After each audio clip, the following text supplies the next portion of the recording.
Yay! Hello, everyone, and welcome to Dungeons and or Dragons, and welcome to the Weirdness. I'm Chris. I'm your Donjon Master for tonight, and I'm going to start off with a recap for all you crazy kids, so that you know what's been happening and where it's been. Okay, so in game date is Sunday, May 22nd. And it was only last Wednesday, May 18th, that you actually all were hired by Mr. Clancy Castle here on the right to help him find his missing caravan. And you've had quite a few days. You fought Roger, a vengeful ghost, and his minions beneath a hotel. Afterwards, Raina and Celine totally hooked up. Some of you touched a giant jellyfish in the town of Fintonpire. And it felt good. It was pretty awesome. For the second time, you also spoke to a flaming face in a fireplace named Krolar, who actually gave Velwyn a little rock that if you throw it into a fireplace, you can talk to him whenever you want. Mm-hmm. He's looking for someone named Barnabas. You fought in the forest a bunch of evil plant creatures called blights. You killed a vampire tree. Velwyn managed to get 3 flying fish as pets. You met a bunch of druids, and you even got one as a party member. Most recently, you helped a grumpy ranger named Corvus defeat a bunch of infernal spiders from the 9 hells. And all the clues that you found on your journey have pointed that you might find more information about these caravans somewhere just south of the town of Gregory. So you've been heading in that direction. So finally, about 9:30 p.m. on the evening of Sunday, May 22nd, you got to like a guard post outside of town, and the guard informed you that, quote, "The mayor's in a mood. A family went missing hunting a few days ago and never came back. And the mayor's kind of been on extra high alert since then." Jack made a quip about getting a new mayor, and the guard laughed in his face and said, "Yeah, like that's going to happen. Everyone loves that guy." The guard also warned you, do not draw any weapons or cast any spells when you first meet Gregory. Heading onward, you discovered that the entire town was shrouded in fog, except for a massive, like 300-foot tall light domain beacon tower sticking up out of the middle of it. Clancy commented on the fog to another guard that you guys passed, and the guard said, "Yeah, that's another thing bothering the mayor. He hates not being able to see through it." And then to enter the town, you have to cross a really long bridge that was completely shrouded in fog. And before you could get to the other side of the bridge and into the town proper, a voice shrieked out, accusing you of being perhaps invaders or criminals trying to sneak into town under cover of darkness, wondering if you were there to cause crimes or if you were another cult here to recruit members. And then a beholder floated out of the fog in front of you, flanked by 2 town's guardsmen, and shrieked at you, "You thought you could sneak in unseen, but you are sorely mistaken. Nobody escapes the watchful eyes of me, Gregory." And that's where we left it. Let's do introductions before we get into it. Let's see. We'll start with Amador. That's me! I'm Amador. Hi! I do things. I show up, I play D&D, I play with all my great friends, and today I get to play Baldar, my Earth Cleric. All right. Oh, Joff's not here quite yet. We'll get back to that. Dragons/Tony. Oh, hello everyone. I play Lenny, your lovely goblin bard. Not bard, Jesus, rogue. It's been a day. It's been a day. Maybe I will multi-class.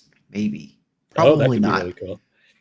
But maybe. Anyways, I play Lenny. He's fun. He does things. Shiro.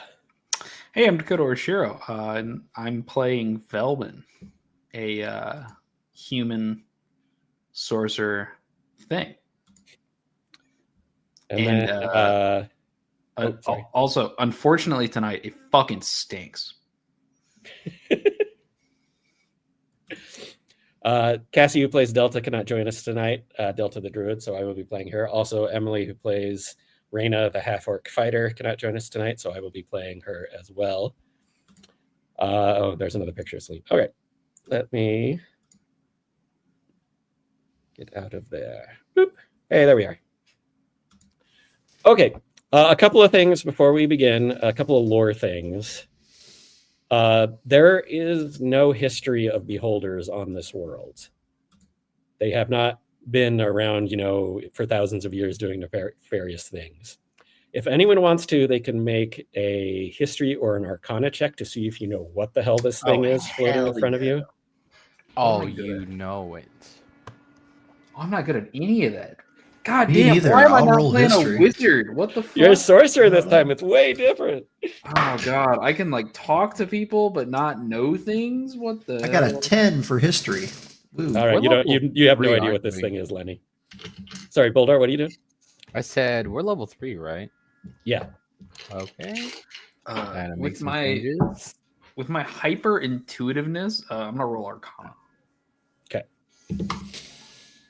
Ooh, that's acceptable. Do I add? I don't add shit to this. Just a 17. Oh, 17. Okay. Let's see. So when a few years ago you picked up a book that was written by someone, an outworlder, someone who came from a different world to this world. And in it they mentioned some crime boss that was rumored to be a giant eyeball with floating eyes or eye tentacles or something. You don't remember exactly. Okay. Name started with X, but you don't remember exactly. With a I 17. don't remember. Okay, good. I'm glad. But Velvin, as a sorcerer, when this thing, its giant eye is looking directly at the entire team here, the whole party, you're kind of always been in tune to the magic around you as a sorcerer. You feel it flowing through you. It's like an energy field that surrounds us. It penetrates us. But it's gone. There is no magic field. Goldar's mist, that is a source of magic on this world, is not here suddenly. Your fish are still flying around, interestingly, but you can't feel magic. You can't tap into any of your magical abilities. Now, before anyone can do anything, Clancy really quickly shouts out, "Stand down! He's a friend! Don't do anything!" And he hops down out of the wagon and starts walking towards the beholder with his hands up. Does anyone want to do anything? Nope. Tonight's Drizzle Mizzle is here. Yay!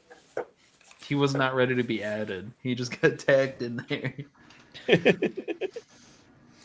Hi. Hi. All right, so we're in the middle of combat right now. Yeah, you guys decided to attack the beholder. Yeah. Oh, so really? it's Jack's turn, No. and we're No. fighting. Oh, okay. Clancy Oh, just I said, have the wrong thing. Oh, that's fine. Clancy just ordered everyone to stand down and said that he was a friend and don't do anything. And then he hopped out of the wagon and started approaching the beholder with his hands up. Joff, if you would like, I told the other people this, beholders are not native to this world. There's no history of beholders going back hundreds of years doing nefarious things. So if you want, you can make either an arcana or history check to see if you maybe know what this thing in front of you is.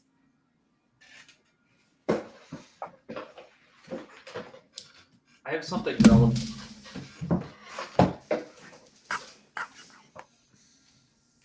Yeah, you heard of that guy. Heard of that guy? Absolutely, I didn't. I don't know. I rolled a 5. Yeah, you have no idea what this thing is. You've never seen anything like it. You've never heard of anything described like this. Clancy holds up his hand and goes, Gregory, my old friend, it's me, Clancy. And Gregory's giant, bright blue eyeball narrows a bit. And he goes, Indeed, you are human Clancy Cancel. You surveyed the damage in my town and offered aid after the undead horde swept through. That was greatly appreciated. And you and your delightful daughter, Mercy, attended my mayoral inauguration nearly 2 years ago. Yes, my friend, I do know you.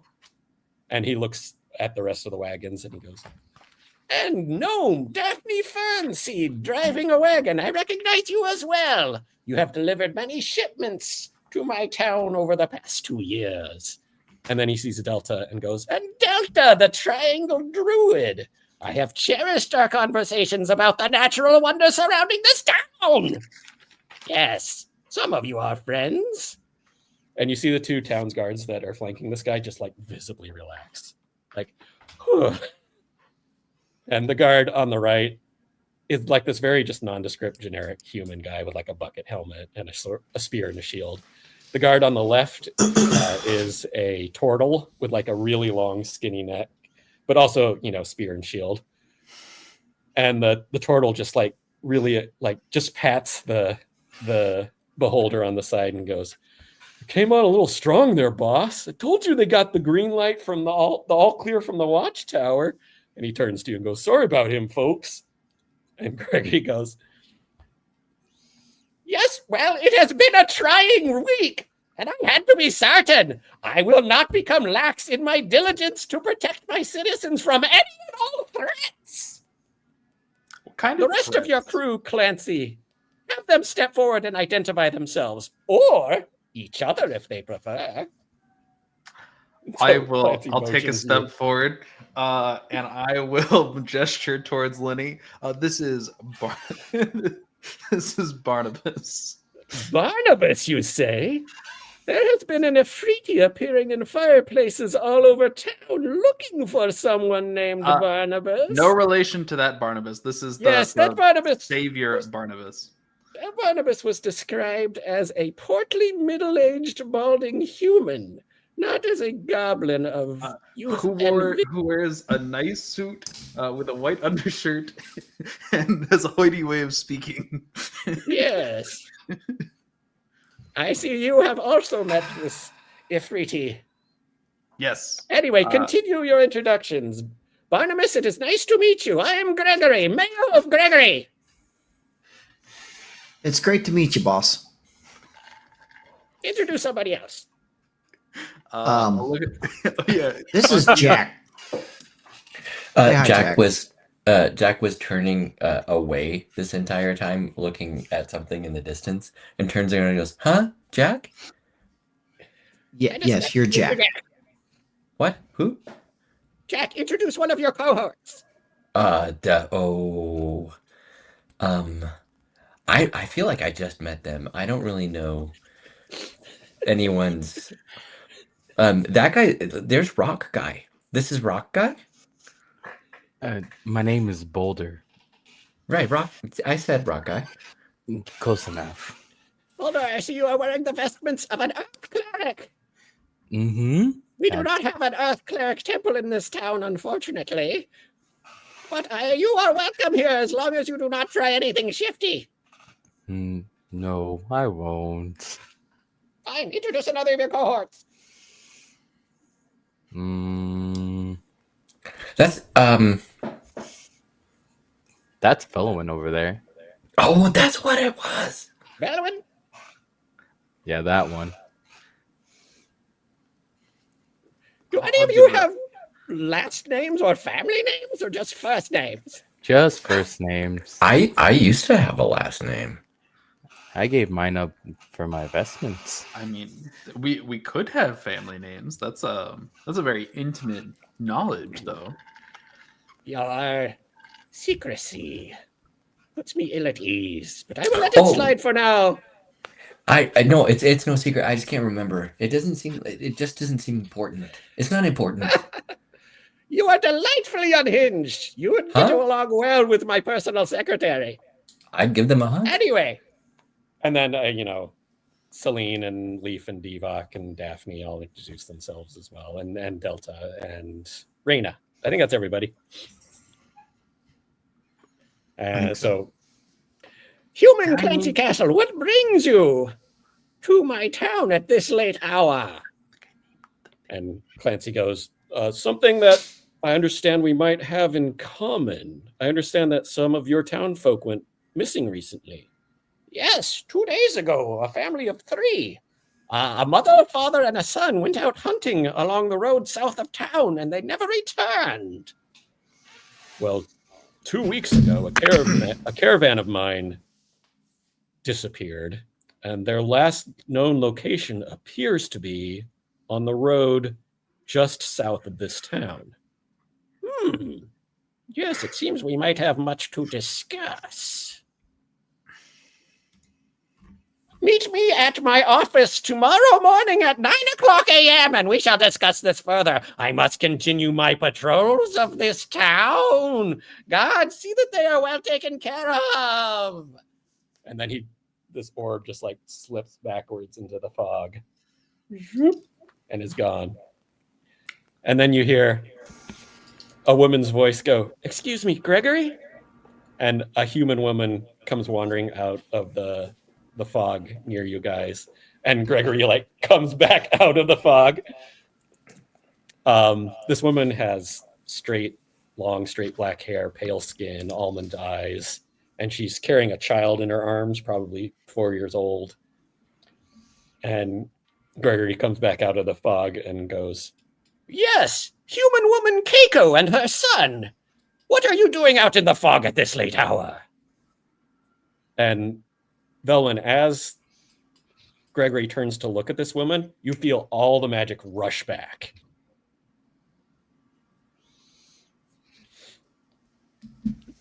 Jack, if you're paying attention, you would feel the same as well, but I don't know how much attention you're paying to that. No, I was noticing that the fog moved, and if you like squinted, it kind of looked like faces, but you had to really squint. This woman puts her son down on the road so that he's standing in front of her, and she goes, "I'm sorry to bother you, Gregory, but my son heard you shouting, and he insisted we come and make sure that you were okay." And she kind of nudges him forward, and Gregory lowers himself down so he's resting on this ground. He's like almost 6 foot diameter sphere, and this kid is like 3 feet tall. And he rests on the ground in front of this boy and goes, "Dear sweet human child Tobio, Gregory appreciates your concern, but remember, it is my job as mayor to keep you safe, not the other way around." And one of his eye stalks comes down and boops the boy in the nose with a boop. And the boy giggles. And his mom goes, "I tried to tell him." "It is quite all right, human woman Keiko. Now, dear sweet human child Tobio, you should listen to your mother. Can you do that for Gregory?" And the boy nods. "Would you like a hug?" And the boy nods enthusiastically and puts his Jack is also nodding enthusiastically. And Gregory rotates sideways so that his giant toothy mouth is not facing the boy. And the boy kind of comes up, and it's like trying to hug a giant beach ball. So he just kind of puts his arms against Gregory, and one of Gregory's eye stalks comes down and pats the boy on the back. And then he goes to the boy, "Oh, may I?" And the boy like enthusiastically nods, and a different eye stalk, one that has an indigo iris in it, looks at the boy and pulls back, and the boy lifts off the ground and floats over to his mother, who plucks him out of the air. And the kid's giggling. And he goes, "I love you, Gregory." "And Gregory loves you too, human child Tobio. Gregory loves all of his citizens." And mom starts walking away with the kid. "Okay, sweetie, it's time for bed now." And he turns to one of the other 2 guards and says, "See to it that those 2 make it safely back to their house." And the nondescript human guy just goes, "Yes, sir," and starts walking off with them into the fog. And Gregory floats back up into the air and turns towards you. And again, Velwyn, magic is gone. That dear, sweet human child. His father was one of the town guardsmen who was killed when the necromancer and his undead horde attacked this town over 2 years ago. I will forever carry the guilt of not being able to save his life. But that is neither here nor there, as they say. I must continue on my patrols. Be safe. And again, he floats backwards into the fog and disappears. And the turtle guard you're left with just kind of watches him go and chuckles and kind of gestures you to come forward. This way, if you please. As we're walking all together, Jack gets closer to where Velwyn and Lenny and Boldar are and goes, okay. Mhm. So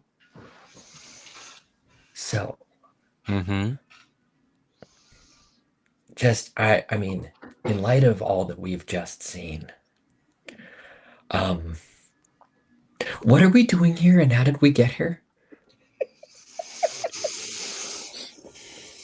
Well, you see, when a mama and a Nope. and a daddy, Don't. they love don't each do other. that. Don't do that. Sometimes they have a beholder baby, and sometimes that beholder baby becomes the mayor of a town, and then we get here. Oh, sometimes.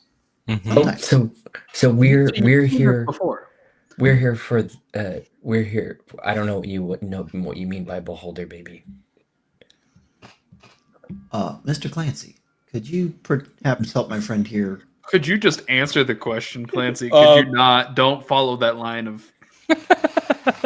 Jack, we're here looking for my missing caravan. This is the Okay. mission I hired you guys for. You Right. You work for me, Jack. Yes. oh Yes.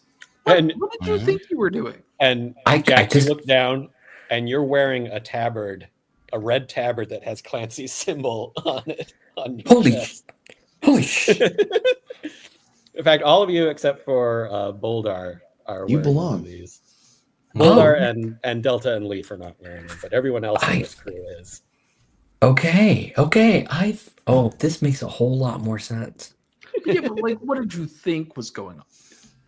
Well, I was going one way, and then you guys were going a Another? similar way, and we just kept running into each other.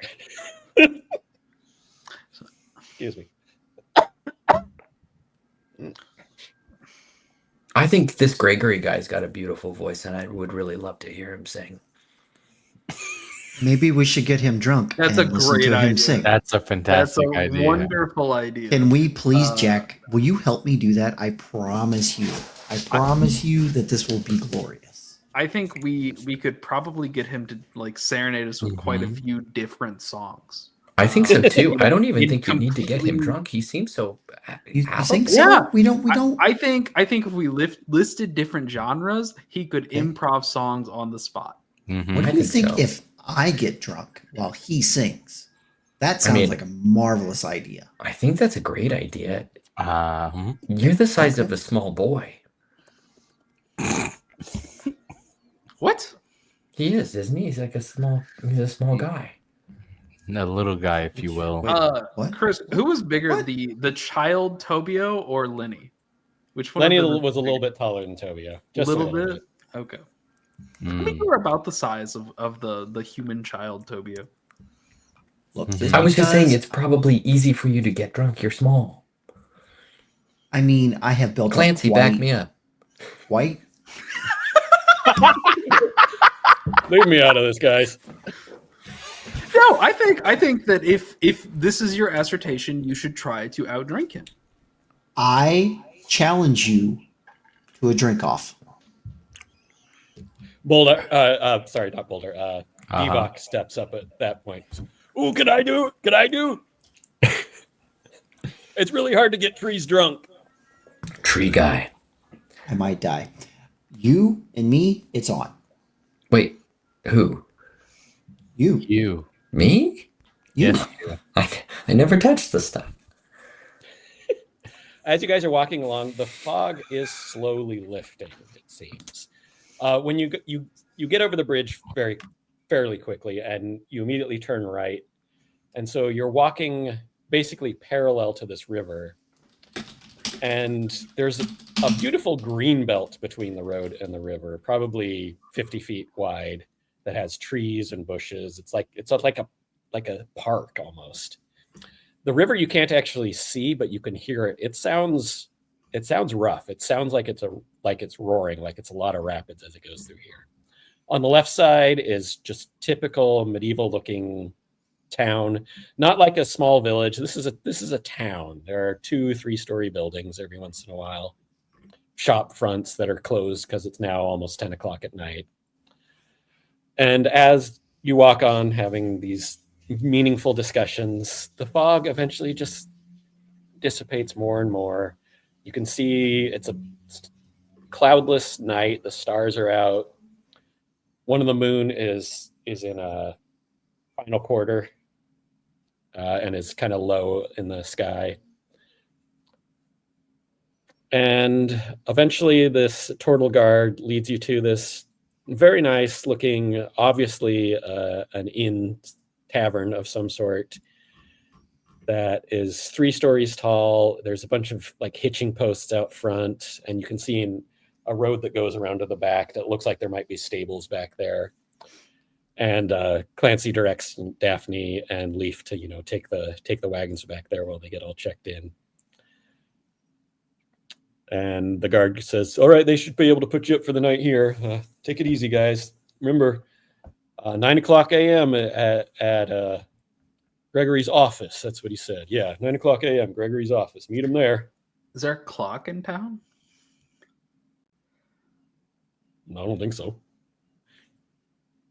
When the sun is like this.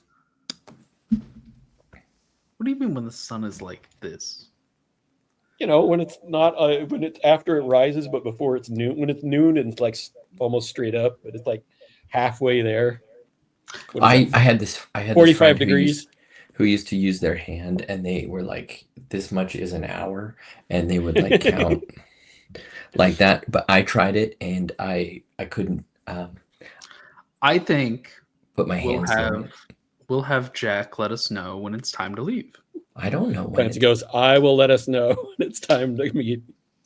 Clancy, I if think you it would be tell so me, much I'll fun. tell them, and then everyone gets what they want. I can't see that going wrong. I can't see that going wrong either. And Clancy turns and points and goes, "His office is up there." And he points to the top of this 300-foot tall beacon tower that you can see further on in the town. Hey, guard friend. What? Was Gregory here before the town was here, and that's why it's Gregory?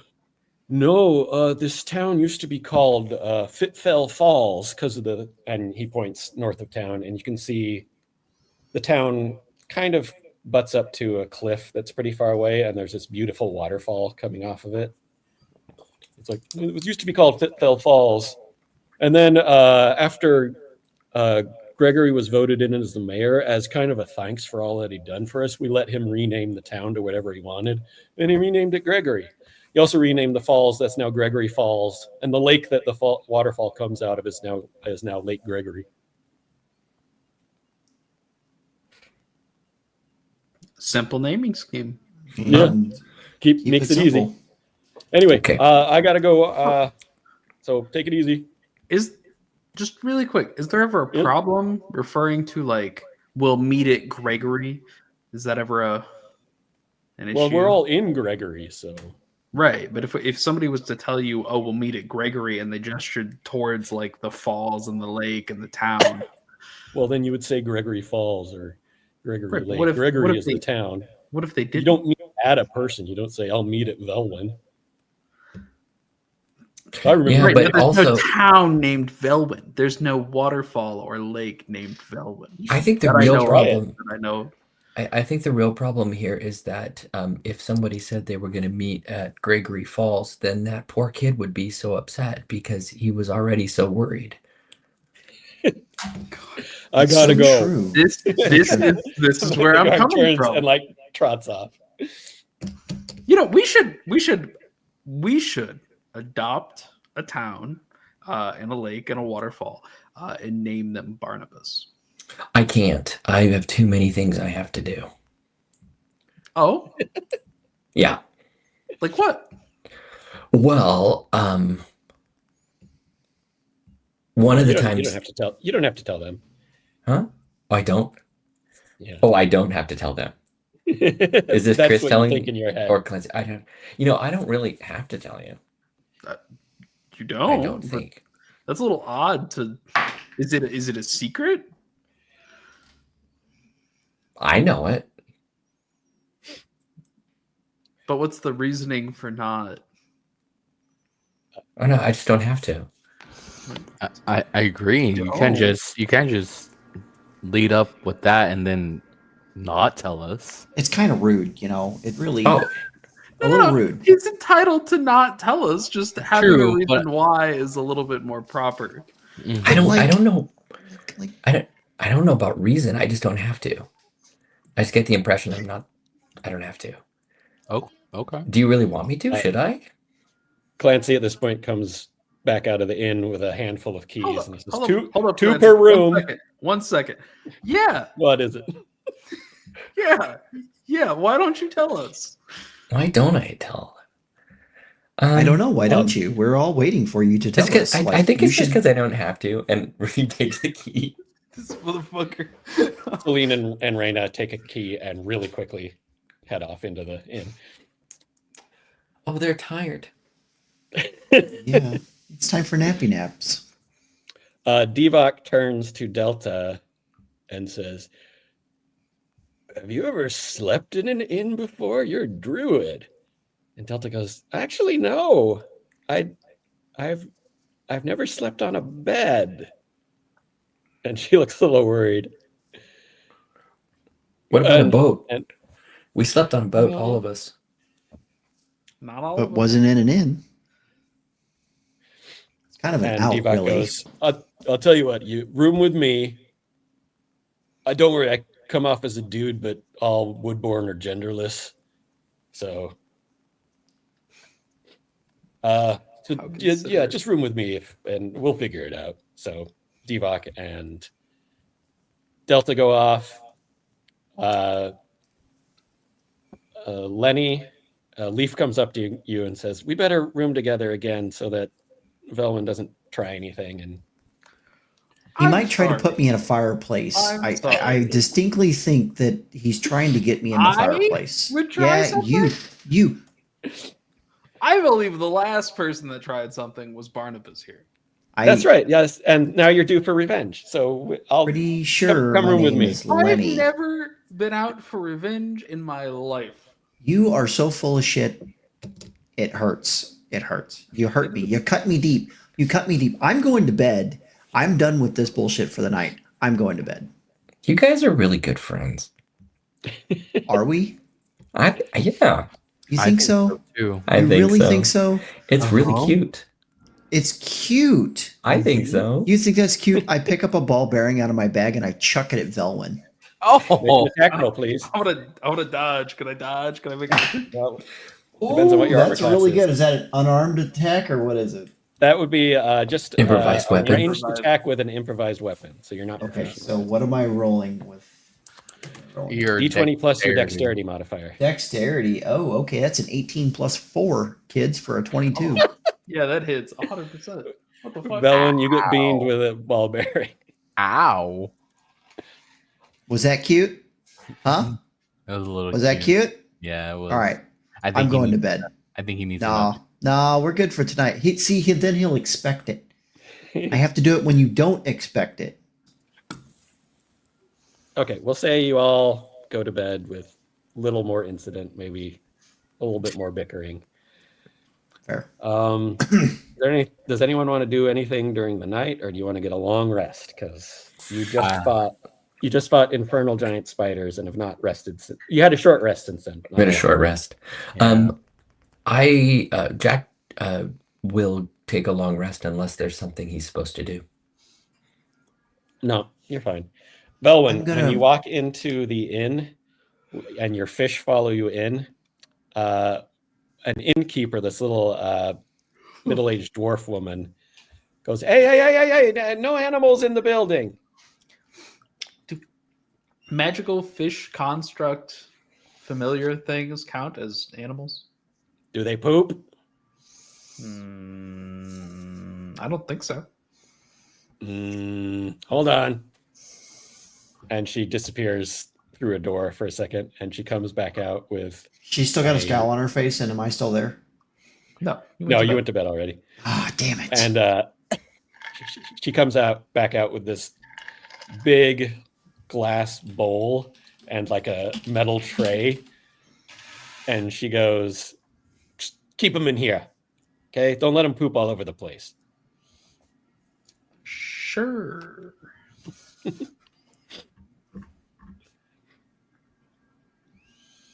And so you spend the night in this inn. Yeah, it passes uneventfully. Out you of wake up in the pure morning. spite, I'm going to let the fish out. They do poop. You have Prestidigitation in the morning. yeah. You have been feeding them very regularly. I assume you continue to do so. How dare this motherfucker? In the morning, you all head down for breakfast. It's in food breakfast, kind of foragey stuff. It's not bad. There are oysters in it, which is interesting for breakfast. Like an oyster stew almost. Damn. Delta comes in from outside, not from upstairs. And she goes, I couldn't sleep in that bed. I went and slept in the park across the street. And she still has like twigs in her hair and mud on her face and stuff. She's not looked like she's been in civilization much. Raina and Celine come down all aglow. And after breakfast, Clancy rounds you up and says, well, let's head on to Gregory's office. And Daphne goes, I'll stay with the wagons per usual. Do we need to bring a present? No, Is it customary? no, it's fine. Okay. Okay. If we were to bring a present, what would you bring? Gregory really doesn't need much. All right. Well, there were so many extra More oysters. Actually, you know what? I do have something that he might like. Suspenders. Divok, come with me real quick. And the He two of wants them, Divok? I don't think we should give him the Divok. two of them head out and go like around the side of the building towards the back where the wagons are. And they come back less than a minute later, and Divok's carrying this little barrel. He goes, yeah, he'll like this. All right, let's go. Okay. And you start walking through town. You walk along this beautiful park next to this river. The sun has risen. It's another cloudless day. Beautiful late spring day. Delta does a druidcraft thing where she casts a weather forecast, and it just is a sun. So it looks like it's going to be a nice day. You head through town. It's a nice, pretty big town. Might be classified somewhere between large town and maybe small city. It's hard to tell from just what you're seeing around you, but everything is very nicely well taken care of. The streets are flat cobbles. There's manholes in the streets, so there you get the feeling of some sort of sewer system. There was a water closet that your guys' room shared, so there is like toilet and running water in this town. So it's got a lot of amenities. You walk on, it's easy to know where you're going because that beacon tower is always in view, 300 feet tall. And eventually you come to this square. Well, it's a circle that the beacon tower stands in the middle of. But it's an open area that's ringed with all these different stalls, like a bazaar, and a bunch of buildings behind them. Yes, Shiro? Just really quick, can I retcon something? Oh, sure. There's something I would like to do before I go to sleep with the fish. Oh, what's that? I would love to minor illusion an image of Lenny's head, and I want to try to teach them to shit on Lenny's head. Excellent. Make an animal handling check for me, please. Please. This is a very high DC. Please. Please, for the love of fuck.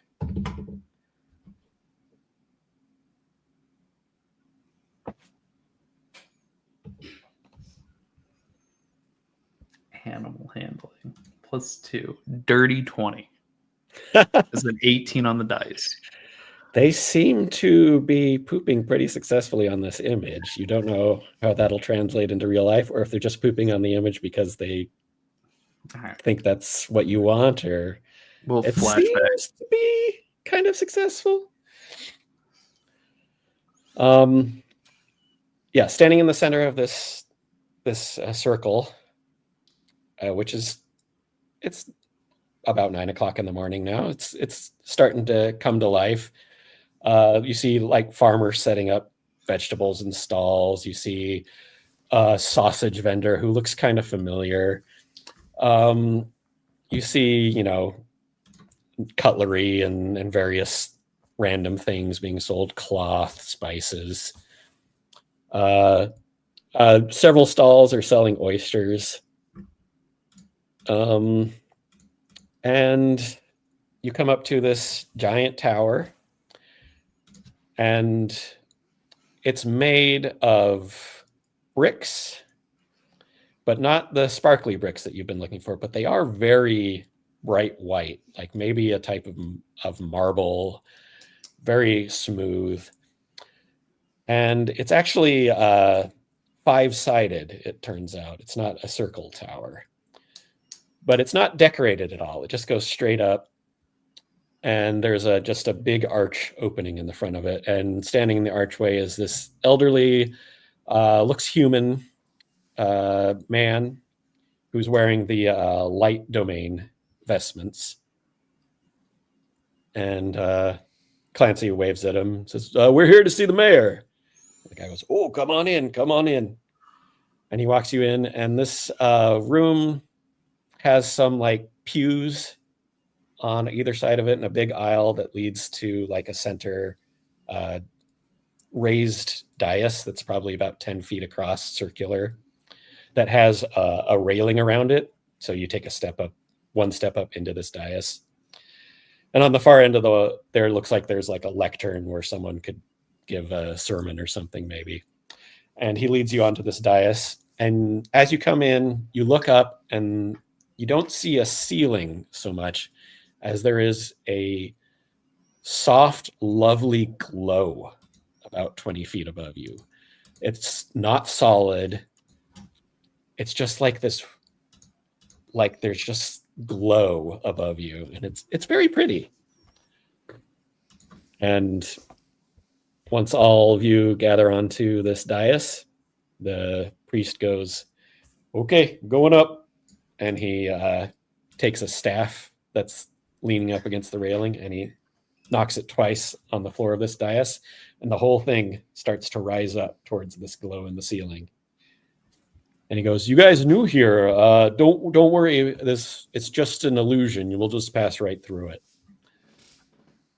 And indeed you do. You rise very slowly through this glow, and it's just a hollow tube, almost 300 feet tall, that goes straight up.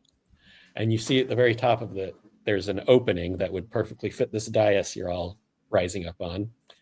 And above that opening is a very bright spherical light that, in Spider-Man 2, the artificial sun that Dr. Octopus is trying to make, It kind of looks like that. It looks like an artificial sun up there. And you rise up towards it, and the priest goes, "Oh, what brings you to see the mayor?" And Clancy goes, "Oh, we have much to discuss with him, apparently. We're here to talk about the family that went missing, and we've also have some missing people of our own." I goes, "Oh, yeah, that family, well, it was weird. They went out hunting. They never came back. And there was one of those weird fogs that day too. So, yeah, Mayor's all riled up about it." And eventually, you come up level with this floor above you now, and you see this space is open on the sides. The big sphere is floating still like 20 feet above you in this big open space that doesn't have walls. There are just 5 pillars, one on each corner, that's holding up another ceiling. And wrapping around one of the pillars is a spiral staircase. And the priest gestures, "His office is up those stairs." And Clancy thanks and leads you all up this spiral staircase. And you are 260, 70 feet up in the air here. You can see the entire town, the entire valley that this town is in. And the town is laid out pretty circularly. It's not even like a perfect circle. And you can see there are main roads radiating away from this tower. Like, this tower is definitely dead center in the middle of the town. And you can see a waterfall coming off the cliff to the north, and there's a little pond that it empties into, and then the river flows out of the pond and cuts through the town, but not like through the middle of the town. It's more like 3/4 of the town, the side that you're on is, and then on the other side of the river, there's like another small part of the town. What's the architecture like? It's pretty standard medieval town stuff. Lots of wood, lots of shingles, lots of beams, but none of it looks shabby. Like, you look around and you can't see any part that looks like it might be a slum. You can't see any part that looks like, oh, this is where the rich people live. It's all very consistent. we don't have class issues here. Okay. And so you come one. up to the staircase, and you are on the very tip top of this beacon tower. The tower tapers slightly as it goes up. So up here, it's probably about 50 feet across diameter. And there's a small railing about 5 feet tall going around it, but it's just like a tubular metal railing kind of thing, like wrought iron, that goes around the entire perimeter of this. There's no roof. You're just open air. And Gregory floats in the middle of this, and there's a desk next to him that he does not seem to be using. Standing next to him are 2 figures we've not seen before. Actually, someone roll me a D100. We'll do random to see what this person is. I got you. I don't got you. 70. 70? Okay. It is an orc. A very tall orc, almost 7 feet tall, broad-shouldered, wearing a breastplate with fancy pauldrons and a cape, and he's wearing a tabard with the Gregory symbol on it, which is that bullseye thing that looks kind of like a sun, but could also be a stylized beholder. Also, the other person here is much different looking. She has long, pointy ears, like elf ears, but much longer than regular elf ears. Her skin is bright green. Her hair is bright green. Her eyes, the irises she has white and then green irises with no pupil. And she's dressed in chainmail, and she has an enormous rectangular shield. And she has a warhammer attached to her belt. And Gregory sees you and says, yes, my friends are here at 9 o'clock for much to discuss. Come forward, come forward. And you all step forward. And Gregory goes, yes. So we have missing people in common, and the location seems to be similar, just south of this town. I should tell you, the damnable fog that has been appearing seems to be generating somewhere south of this town where all of our people have gone missing. It flows down the path, the road to the south and settles in this valley around our town. It does not appear to be magical in nature. We have done much studying of it. It appears to be normal fog, but it is damnably irritating, and it seems to have supernatural origins because it appears at random times of day in all weather, even rain. That's weird. Yes, the damnable weirdness. My life would be so much easier without it. When did it start? It started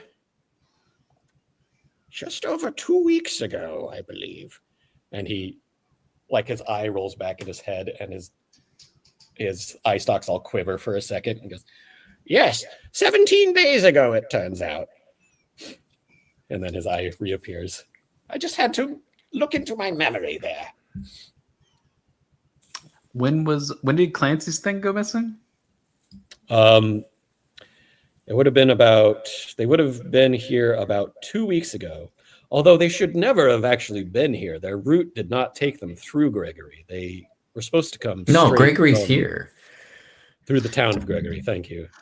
Their route was supposed to come straight from Stonefort to Hildenea. This is a detour to come up to the town of Gregory. So we don't know why they were in this region. Well, we found parts, right? We found parts of the shipment. We found the many of the bricks that they were carrying. Ah, yes, the Stonefort bricks, very lovely.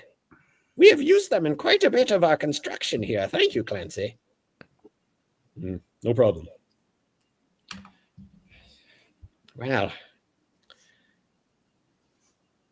what should we do about this coincidence? It can't be a coincidence. Nothing's a coincidence. Well, you said the fog was rolling in from the south, right? The fog seems to generate somewhere on the road to the south and rolls downhill into our valley. My missing family was hunting along the road to the south. Your missing caravan was coming to the town of Gregory from the road to the south. It seems too much to be coincidence. Have you sent any scouts or any type of? Yes, I've sent town guards out there, but we've never been able to find anything. We don't know how far the family went before they disappeared. That's a vast wilderness down there. And I am wary of any of my town's guardsmen being cut out in the fog when it generates. I do not trust it. I don't know. We need like a druid or something to be able to see that kind of stuff. Delta raises her hand. Or maybe Yes. a ring. Delta. Since my inauguration, Delta has been a great help to me. We've consulted on many things about the natural world around this town. Technically, the town of Gregory is the northern tip of the Triangle Wilderness. And as a Triangle Druid, I wanted to consult with them before I did anything that might affect the natural environment of this region. And she's been a great help in consulting with how much logging is safe to do, proper mining procedures. We have a silver mine in the cliffs north of town. How best to harvest the natural freshwater oysters that generate our prized pearls. And Celine goes, hey, boss. oh my gosh. Hold on. Celine reaches into a pouch on her belt and pulls out a pearl. And she goes, I got a Fintonpire pearl, not Fintonpire, a Fitfell Falls pearl when I graduated from my mage academy in Orinter. Yes, yes. Our pearls are very popular with wizards to cast the Identify spell. It is a magical component of that spell. This guy's a really good mayor, guys. You know, what if we just He's a take pretty the good guy. druid here and we go south of town and we just find whatever the fog is and we take care of it for you? What's that worth to you? Yeah, you would have my thanks, and I would, of course, give you a monetary reward if you were to bring my family home safely. I just am wary of... I mean, I like money. Mayor Gregory, you are in the presence of the great Barnabas, Slayer of the, what the hell are those things called? Raudar. Slayer of the Raudar, hero of, what was that city's name? Oh, the first name. The first city was Hildenea. Hero of Hildenea. He will gladly take on this request for you. Yes, what this guy said. The honor is payment enough. I didn't say that. The orc and this. I didn't say that. I like money. The orc and the woman who is an Eladrin, Fey seasonal elf, have a really quick discussion amongst themselves and go, "Boss, it's not a bad idea. Look, if you're worried about them going off on their own, she says, I can take some guards with them. I mean, it's not necessary. But no, I like this idea. What if I accompanied you as well?" Well, And the orc looks shocked and goes, "Us?" Bro, my guy, out of character, you guys sending up death flags, like so many death flags, like an unreal amount of death flags. Why don't you chill? What kind of skills you got there, Gregory? I'd love to know. I don't know, I think- about you. Do you consent, Barnabas?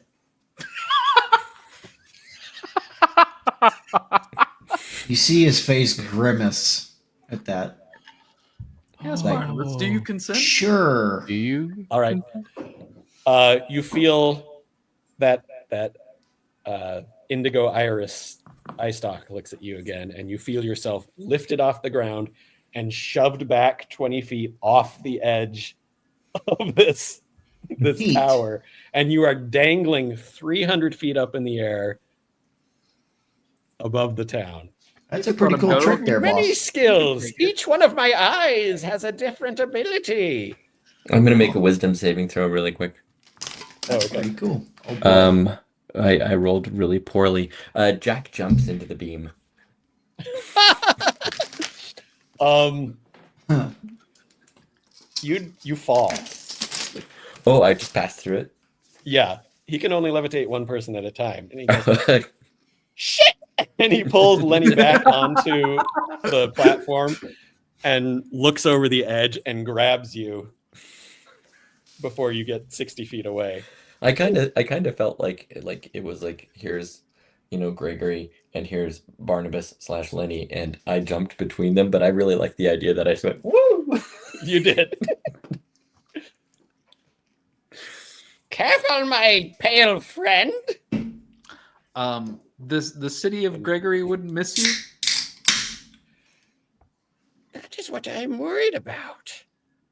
Who will protect my city if I were to accompany you? And the orc Clancy's goes, strong. Boss, you got a whole town's guard.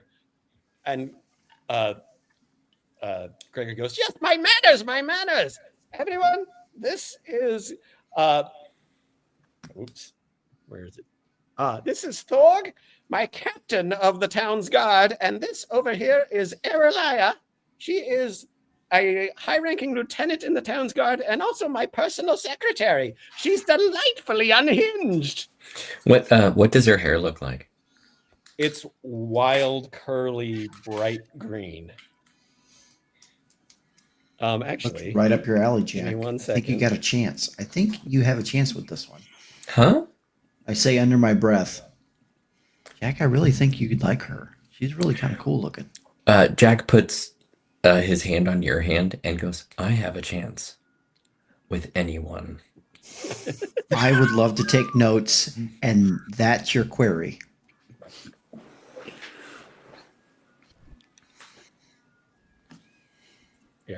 Here's what she looks like. Oh, Oh, She's spring-a-ladrin right now? Spring-a-ladrin right now, yeah.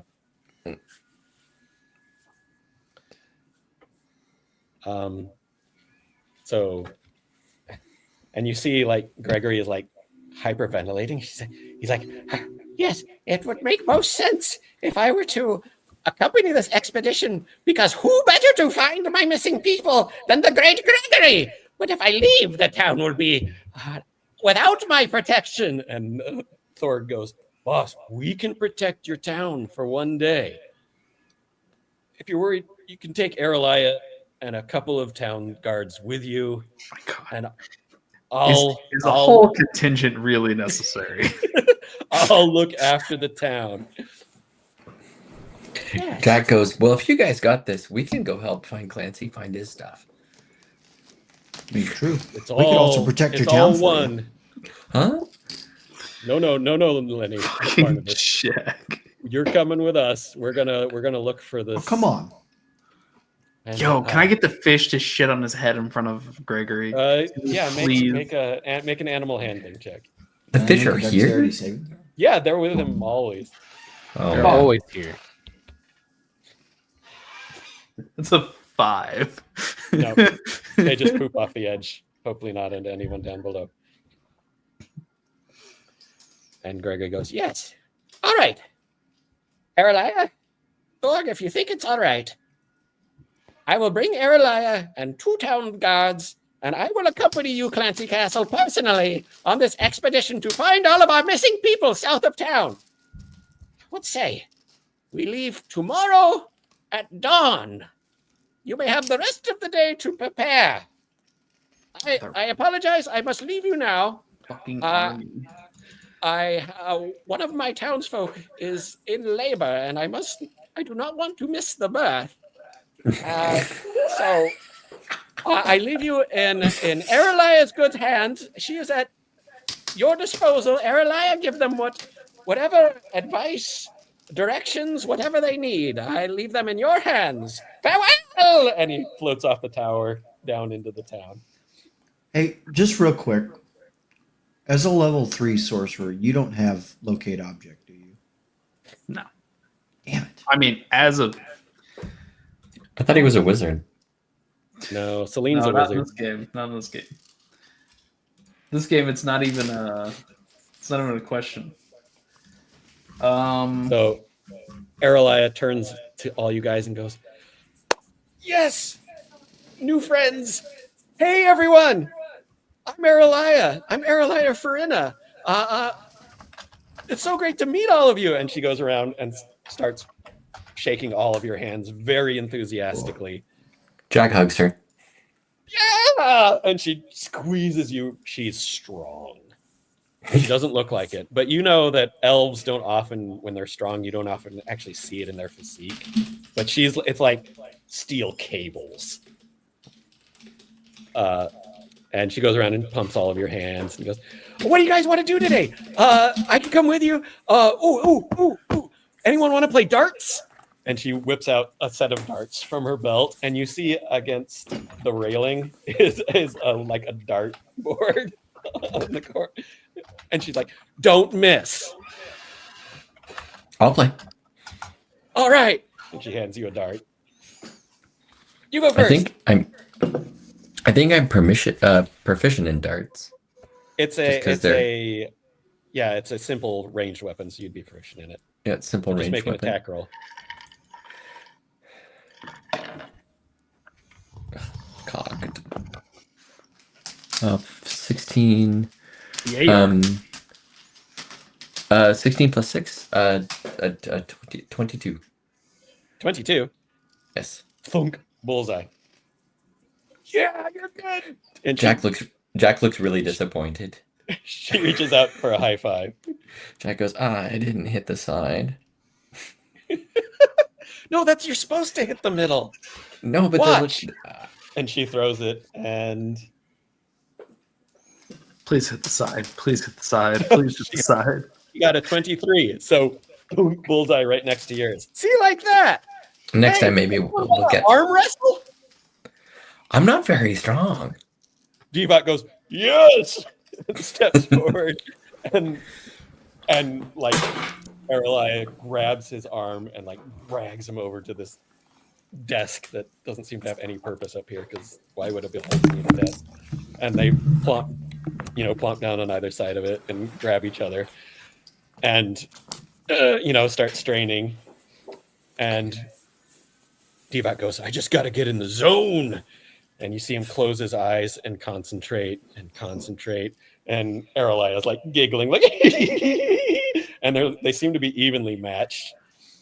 And then all of a sudden, bloop, a 5-foot-long jellyfish appears between them, like floating next to the desk. And they both look over at it. And Devot goes, what? Velwyn, didn't you want a jellyfish? I did, but I didn't get one. No touchies. I believe I was literally dragged out of the city. Yes. Look, one's here. And as he's about to say one's here, it pops and you see the shockwave come out. And anyone who's within 10 feet of it takes 3 points of force damage. I'm going to take that damage. So, what the hell? And Aralai goes, I've never seen that before. That is the best arm wrestling ever. All right, what do you guys want to do today? Well, I was thinking, I'm ready to go now. I don't need anything. Should we just go? No. We're gonna go tomorrow. Clint, we're gonna go with Gregory. You're gonna have Gregory on your team. No one wants to go. So powerful. Look at all He's this. not just floating. He has disintegration rays. He can put people to sleep if they're having trouble sleeping. He can calm people's emotions if they're like super stressed out. He can kill things, although he hasn't done that since the necromancer attacked the town 2 years ago. Can he sing? I didn't know Rosati was in town. Right? Yeah. I never heard him sing. That'd be cool to find out. We gotta find out. And Tharg at this point has like quietly waved goodbye as he heads down the spiral staircase. Oh, Clancy did? No, Tharg, the Tharg. the captain of the guard. I thought Probably Clancy else. was like, I'm out of here. Fucking peace. So You seem to Celine have a steps lot up of and goes, energy. Just so much energy. thanks. Celine steps up and goes, do you guys have a spa? Oh, we do. It's not like a fancy big city spa, but yeah, we have like a bathhouse. You guys want to take a bath with me? Not particularly. No. Okay. I think Velwyn would love to take a bath with you. In fact, I think you should you show hear? Velwyn all of your Not special soaps Particularly. and, What else and do we have in this shampoos and all the things. Oh, if you want to get outfitted for like an expedition, like we're going searching, we have some shops down at the base of this tower. There's a bunch of stalls, and also there's some actual shops. There's lots of nice restaurants in town. There's a library if you want to do any research. Ooh, and Celine like tugs at your sleeve, Velwyn. It's like, library, Velwyn, library. There's lots of bars. And you see Yes, please. Raina kind of perks up at that. And Celine goes, yeah, Raina, you can go to the bars. Velwyn, research? Yes, I do want to check out some of the stores first. Lorelei turns to Boldar. Anything you want to do? Not particularly. Okay. Hmm. We can just hang out then. Why don't we all go to the library or after we check out the stores? Unless Barnabas, you wanted to go to a bar. You and Yeah. Raina here can go to a bar, and the rest of us I can go to a love library. that. Do you spend much time at libraries? Me? Yeah, the library here is great. It's 3 stories. It's got a ton of books. You'll see. Yeah, I'd love to stop at some of the shops on the way. Okay. So y'all head back down the spiral staircase. The dais is not there, so there's just like an open pit under this fake sun. But there is a staff on the floor there, and Aralai picks up the staff and knocks it twice on the ground and then puts it down again. And you look down and you see the dais slowly coming back up. It takes like 3 minutes to get to the top of this thing. It is not a fast elevator. Eventually gets back up. You all get on. You head back down. Anything in particular you're looking to buy? You know, like maybe weapons or potions or anything. Something in case we run into some trouble south of town. Like I don't know what we need. I just have my flute. That's so cool. Do you actually play? Oh yeah. Well, can I hear something? It's Yeah. gonna be 3 minutes before we get to the bottom. Okay. Jack does that weird thing where they climb up on the flute and play it from balancing on the flute and dance around it as they do a little playing. Let's do it. I'm a bard, right? Where's my Yeah. I just lost my D20. Where did it go? I hop up There it is. on Oh, I do an incredible job. That's a nat 20 for performance for 26. Holy shit. Is Damn. really quick before you do this, is this like a fucking diggery-do? Like what are we talking Didgeridoo? here? Is that Okay, what it is? so I don't know if you guys know, like there's a transverse flute, but there's also like a vertical flute. A Like vertical a recorder. Well, recorders you blow into, and vertical Oh, flutes this you is when blow you blow past. across. Yeah, Oh. so like a Japanese, you know, like that Japanese flute that Yeah, kind of yeah, sounds yeah, like yeah, it's yeah. crying. That's a vertical flute. And then a ditsa, which is a Chinese flute, is also a vertical flute. It is like a vertical flute, but it also has a transverse flute hole. So it's got 2 different holes you can blow into. It shouldn't be possible. And it's as tall as Jack, and it's thick, so it's like a bass flute. So it's not a didgeridoo, it's definitely a flute, but think of it like when you hear it, it's reedy and a berry sax, only flute.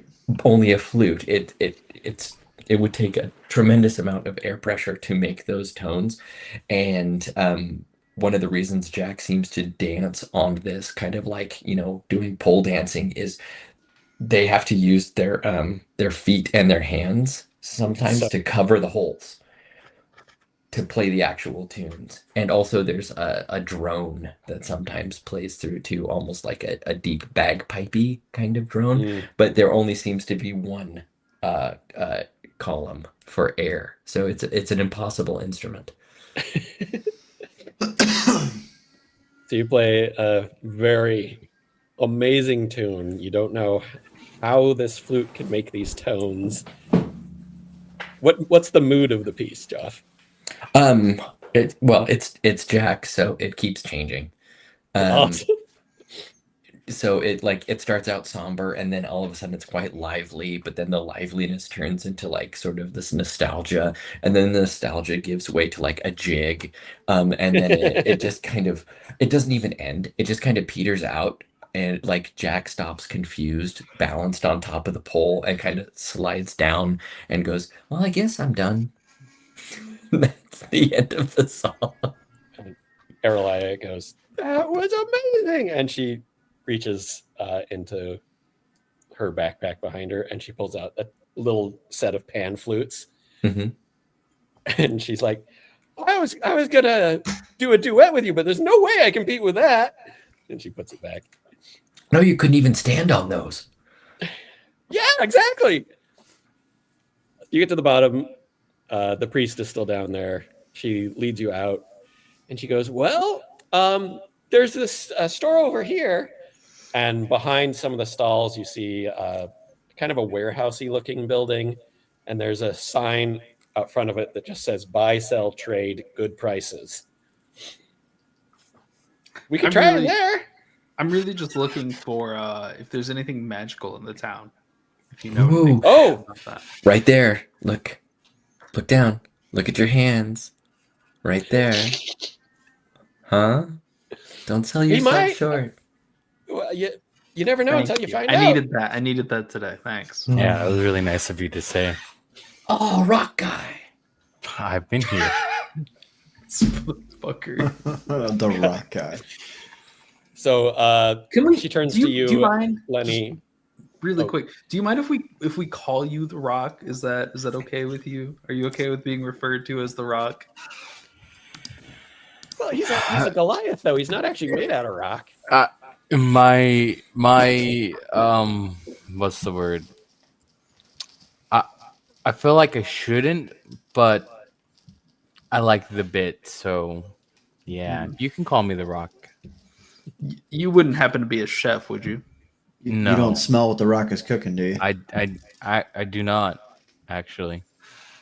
We have some people in this town who are made out of crystals, but nobody made out of actual rock. I've always wanted to lick one of those guys.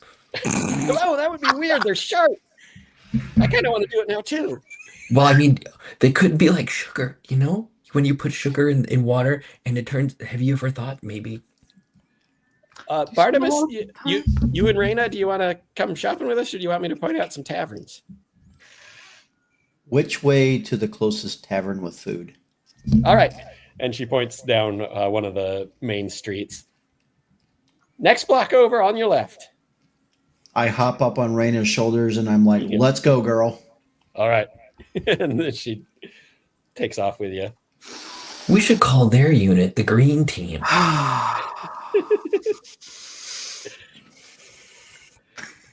So you guys head into this buy, sell, trade, good prices shop. Somebody roll me another D100. Let's see who Here, is in here. oh wait, it's Amador's turn because they tried before. 8. 8? 8 on a D100. That's so cool. I got 008. Yep. Okay, where's that? That would be... Oh, okay. So you walk in. It's not like a huge store. There's lots of just random things on shelves and like hanging up against the walls. You see pots and pans, you see clothes, you see like there's even like a couple of plush stuffed animals. You do see off on one side there are some weapons kind of just mounted up against a wall. You see a suit of full plate armor that's missing an arm and a leg. There's a suit of studded leather armor. Before you get too far into this shop, Clancy motions to you all to gather up.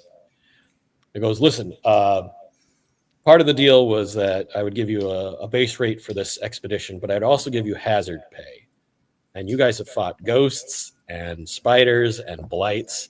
So why don't I give you an advance on your hazard pay? And then you can equip yourself for this expedition we're going on. And so he pulls out this little tiny coin purse, and he reaches in and his hand goes way too far into it. And he comes out and he has in his hand 10 platinum. And he passes it to Velwyn, passes it to Boldar, passes it to Jack. I'll get Barnabas, Lenny, and Raina when I see him tonight. And passes basically 100 gold out to everybody. Okay. I'm gonna head back to the inn. You guys can do some shopping. And so he wanders off. So it's just Jack and Velwyn and Boldar and Crazy Lady. Jack, Velvin, Boldar, Crazy Lady, Devok. Leaf goes back with Clancy, and Celine's still here. Jack looks at the platinum and goes, "Rock guy, cold dude." Just the rock for him. It's just a rock. Rock and icy. Okay, rock and icy. Hey, I mean, I could do with a little bit better armor than I have, but not much because I gotta move around, you know.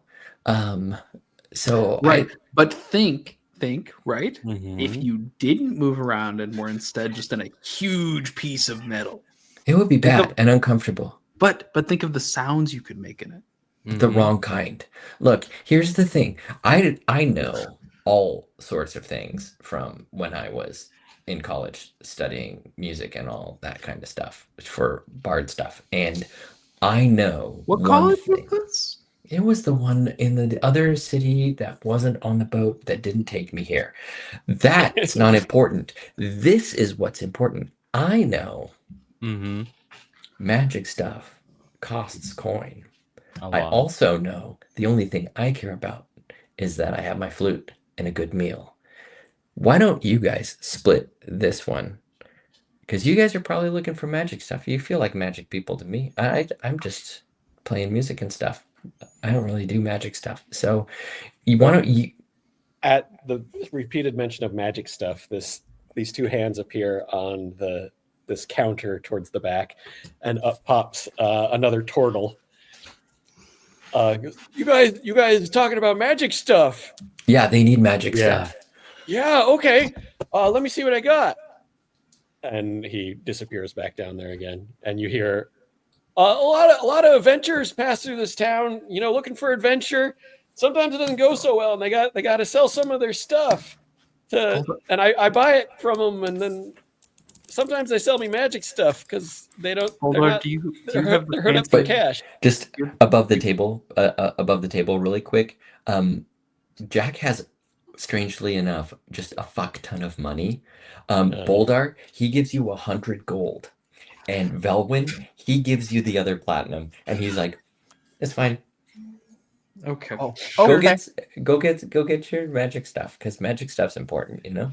Sure. Boulder, do you still have the like flying sword thing? Did you Oh. get that? Oh yeah, I still have that. You should get an appraisal on that while we're here, To like sell it? just to see how much it's worth. Oh, Not saying mean- you should sell it. I don't think I was gonna sell it. You got something you want to sell? I'll give you good prices. No, well, not to sell, but do you think you can appraise something for me real quick? Oh, sure. And I'm gonna pull out the dancing short sword.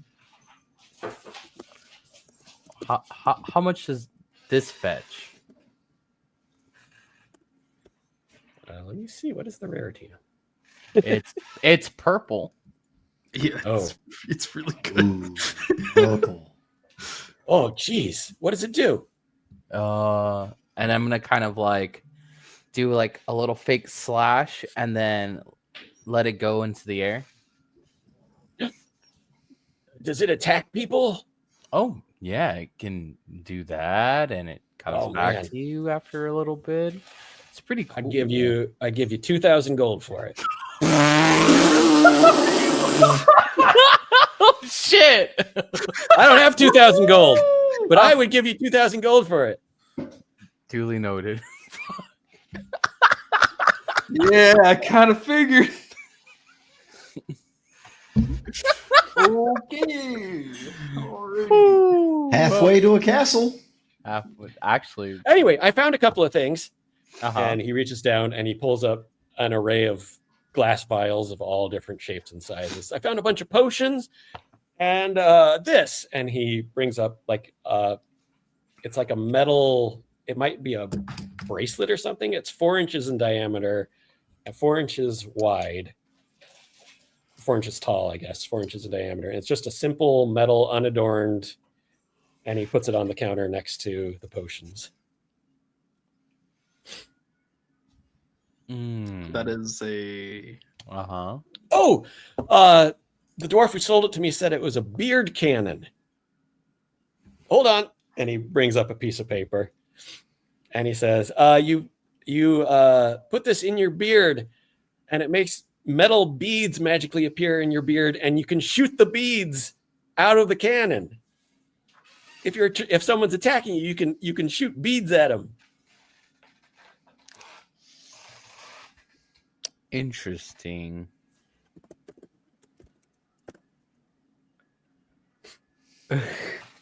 $100 gold For the beard for the beard cannon. For the beard Wait. cannon. No, none of you have beards. No. Maybe you could. You got long hair. He points at you, Velen. Maybe you could try putting it in your hair. That does not sound particularly appealing. Okay, all right. And he puts that back down under the counter. Anyway, potions. I got potions. And there's two at the end that are a red color that you recognize. These are just standard healing potions. And he pulls out more pieces of paper and he's like leafing through them. So let me see here. Hold on, where'd my doc go?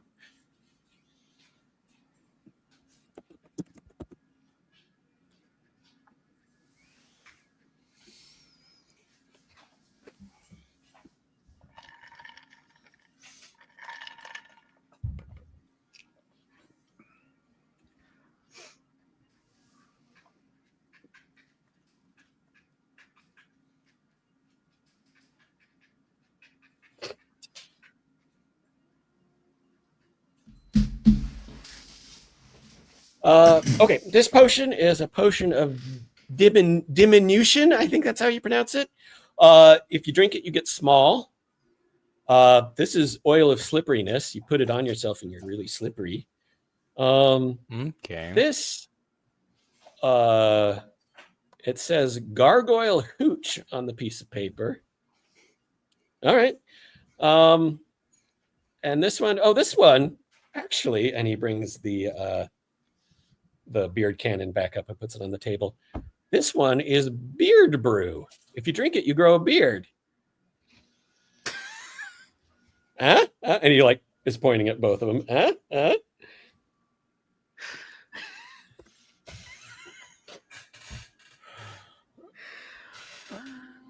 What an interesting really? combination. Really likes his beard cannon. But How much is the gargoyle hooch? Out of curiosity. Let's see. That's 100 gold. 100 gold. If you drink it, he's reading the paper. If you drink it, your skin turns into living stone, and it's really hard to take damage. I think I'm okay. Looks like it lasts about an hour. I think I'm okay.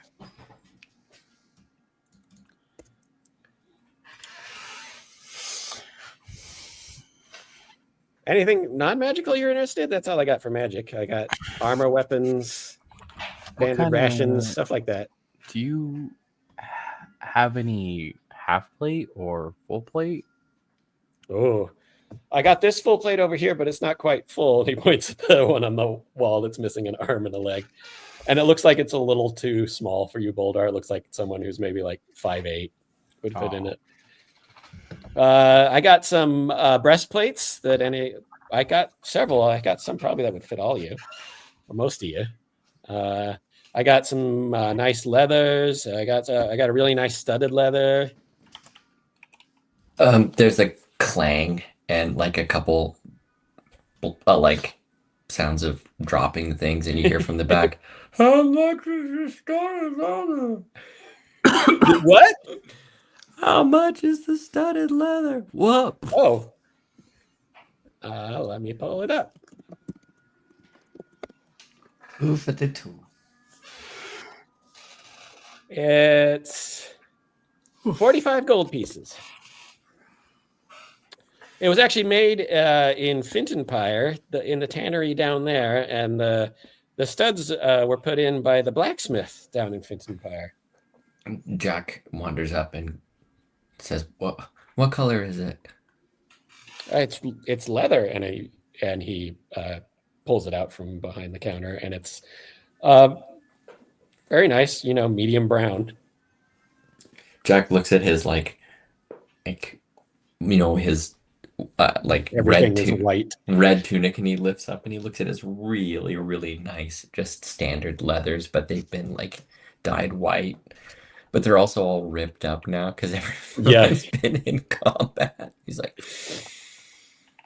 Can you change the color? You can change the color. I don't know how to do that. All right, 40 gold. And you can spend 5 gold on ink or something. I don't know. Ink. Yeah, okay. Okay. Hey. And he holds it up to you and make sure it'll fit. Yeah, this will fit perfect. Hey. Yeah. 30 gold and you can have this leather. Oh. I don't know if I can resell that. But 35 gold and you can have 35. All right, deal. Okay. What a haggling. Are you going to change right here? Jack's just taking off their clothes. You don't have to. All right, it's fine. Huh? It's fine. No, okay. This turtle, his head kind of goes back in his shell a little bit.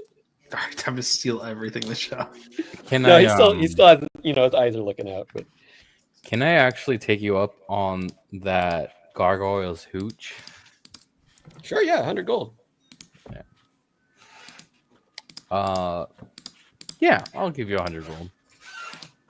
Wow, awesome. He collects it and hands over the potion, puts everything else back behind the counter. You need any pots and pans for cooking on the road, or any knives for flensing or butchering, or you need any? And he gestures at Celine. She's already got a real pretty dress. I don't suppose you need any more. She's like, no, I'm good.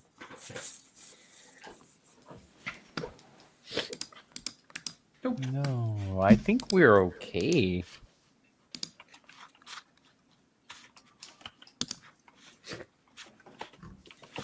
Okay. Anybody else want to buy anything?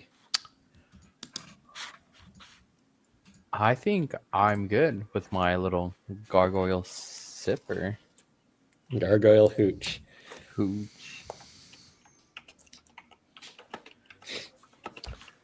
Okay. Well, you wrap up in here. Aralia takes you back outside and says, "You guys wanted to go to a library, right? Yeah, this way." And leads you. And it's pretty easy to spot because libraries that are part of the knowledge domain have this spire on them that's very needle-like. It starts at the roof of the building and then goes up really skinny. So you can see that off in the distance pretty easily. Probably about 6 or 7 stories high it goes. And she leads you straight to this library. It's a kind of a big cubicle building, and it's got double doors on the front. And you open it and you head on in, and you see books lining the walls, and you see there's no it's a 3-story building, but there's no floors in it. There's just balconies, 2 balconies, and books lining the walls on all 3 of those floors above you. In the center of the room is a raised platform with some sort of machine on it. And you see a man wearing a very loose shirt. At the machine, he has dark blue skin, black hair, yellow eyes, sclera, no pupils, no irises, just solid yellow eyes, and 2 horns that come out of his head and kind of curl around like ram horns.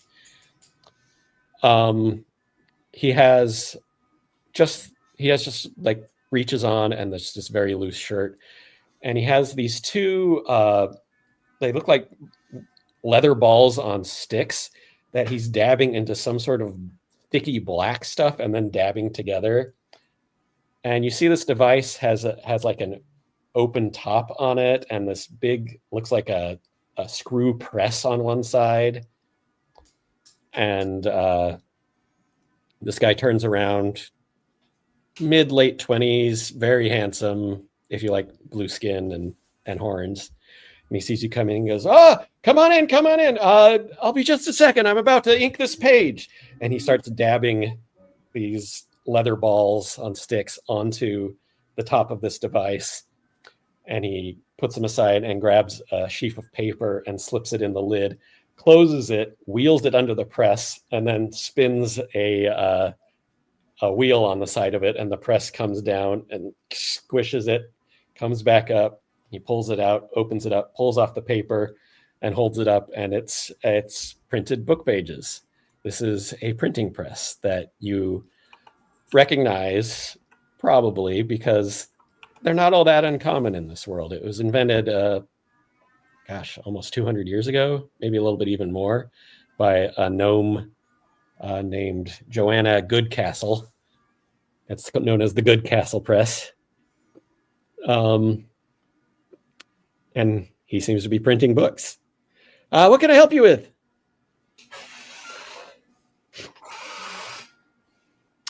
I'm interested in the history of the surrounding area. Oh, yeah, sure. You guys don't live in town, do you? Nope. Nope. Okay. You can't actually take books out then, but you can read them in here all you want. Celine goes, "Yeah, that sounds interesting. I'll look at that with you." Okay. Second floor. And you can see he's been like working hard. He's a little sweaty and he's like airing out his shirt. And he points right along one of the walls. That section, that's probably where we'd have most of our history stuff. So go ahead, check it out. Read any books you want. There's like chairs and stuff in here.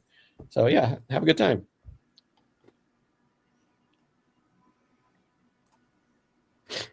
Anybody else want to read anything? Can I play with your thing? Oh no, sorry. It's pretty valuable. You can read the book as I print it if you want. Can I do the?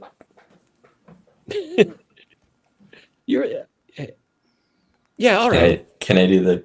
Can I do Yeah, the thing? you can dab the ink on if you want. I'll dab the ink. Is there a town newspaper or like? No, I've been trying to start one, but there hasn't been enough interest. So Okay. it's kind of hard though. It takes a while to set all this type. Okay, I imagine. What do you like reading? What do you recommend? Oh, and he pulled. There's a stack of books next to him, Mhm. and he pulls one off and hands it to you. And it's plain. There's nothing. There's no words on the spine or anything. It's just smut, you know. Oh my god! You open it up and flip through it. It's a trashy romance novel. Yeah. Oh, I read it. I'm just going it page by page until someone says we're leaving the store. This guy's named Prazira. What? What? Only the smuttiest tie in town. Well, when you and Celine head upstairs, there's staircases in two corners of the building that head up to the next balcony up there. And indeed, some of the shelves are labeled history. There's world history, ancient history, local history. There's outworlder history. There's all sorts of interesting things. Yeah. Specifically looking for local history here. Trying to find something useful to the predicament at hand. Make an investigation check, if you please. God, I'm so good at this.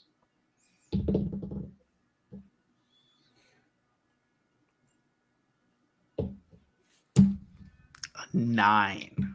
9. All right, you find a couple of books that are about the history of the Raudarian War and the Sundering of the Veil, which happened 100 years ago.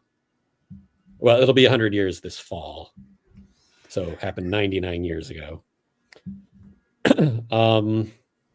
Which was, the big event that caused the weirdness to happen. So you find a few different books with different perspectives on that. Some of them seem to be very textbooky. Some of them seem to be almost fictionalized accounts of Illyria and her husband and their team of adventurers saving the world in very dramatic ways. Nothing seems to be really more contemporary history after that.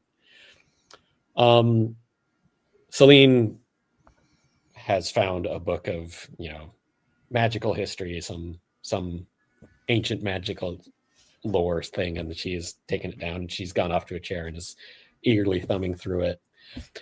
You look over to your right and you see a person who was not there. Although they're still not quite there. You can see through them. They're about 20 feet away from you. They have pale skin, sharp features, long black hair. Appears to be a woman dressed in a very simple dark blue dress with like an overcoat. Pulls a book off the shelf, a solid book, and turns and looks at you.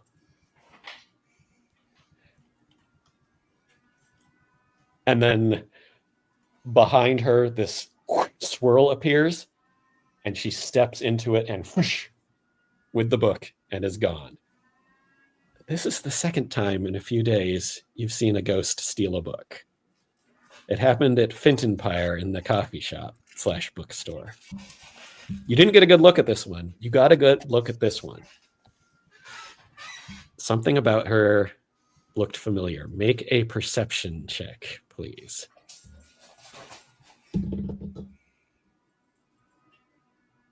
Uh, 23. 23. Hell yes. This, you're thinking, why does she look so familiar? And you remember seeing a painting, like a portrait of when you were young, of your family. And she could have been in there. She looked kind of like you. She kind of looks like your mom. She kind of looks like your sister. She looks like she could have very easily been just her sharp features, the pale skin, the black hair, the blue eyes. You don't recognize her. She's not, if she is family, she's not one you've met. But Interesting. And Celine looks up after the portals appeared. Did I hear something over there? Ghosts in the library. Wait, for real? Yeah. I missed it? Yeah. I'm sorry. Did you want me to clue you in on the weirdness? Yeah. In the future. I'd like. In the future. Okay. Just because we saw that one back in Fintonpire. We did. Do you think it was the same one? It could have been. They seemed familiar. What did it take? A book. What? Show me. And she puts her book down and she gets up and she wants to show, and you show her the missing thing. Yeah. And she like thumbs it through and she calls down, "Excuse me, librarian." And the tiefling calls back up. "What can I help you with?" And she goes, "Can you come up here for a minute?" He goes, "Sure." "Oh, yeah, I'll come up." And he takes the ink daubers away from Jack and hands you a random book and says, "Here, read this instead." and he like closes up the printing press. Oh, I've read this one. Puts everything away. And he comes up and upstairs and says, Oh, I didn't introduce myself, and he holds out his hand to shake you. I'm where's his name? I'm Lyrdianoric. You can call me Lyric for short. I'm going to do a little bit of a lore dump now. If anyone has a first name that ends in Oric or shortened to Rick, they're kind of a special thing in society.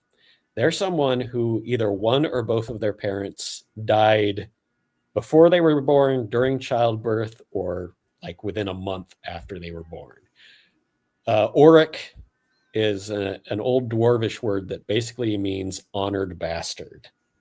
You're missing a parent, and so you're giving this honorific as kind of a way to make up for having never known your parent. And it's considered a great honor by all of the societies of this planet to be of service to an Oric. And so there's almost like a call and response thing that's instinctual. When he says, you can call me Lyric for short, the correct response is, it's an honor to be of service. And Celine, like without thinking, nods her head slightly and goes, it's an honor to be of service. And Velvin does the same. And he also instinctively nods his head and says, the honor's mine. What can I help you with? And Celine goes, what book is supposed to be here? And he looks at the books next to it. And he goes, oh, I actually know this. This should be the Tome of Tomes. It's a book about like mythological books throughout the history of this world. Where is it? A ghost took it. Seriously? Yeah. Oh, jeez. Where'd it go? And Celine's like, I missed it. Damn it. Oh man. Maybe they have another copy of it in the bookshop down in Finton Pyre. I'll have to send a message. Jack puts his book back in that slot. No. There's a system. There's a system. Sorry. Excuse me. That doesn't go there. There's a system. I think Jack's already fucked up like everything about. Yeah, you all come back downstairs and like all the books have been rearranged and Boldar's are reading his romance novel. Anything else anybody wants to do in the library? Not at all. I think I'm good. All right. Anything else anybody wants to do for today in town? We can switch over to Lenny and Reina if people still want to play. 9:07. The only thing I want to do at the bar is have some drinks and pickpocket as many people as possible without getting caught. Okay. Make me 3 sleight of hand checks. I put one of them in the chat if you want to use that one, or I'll roll 3 new ones, whichever you want. Oh, I see the chat. Hold on. But I'll roll 2 more. Okay, so roll 2 more. All right, that's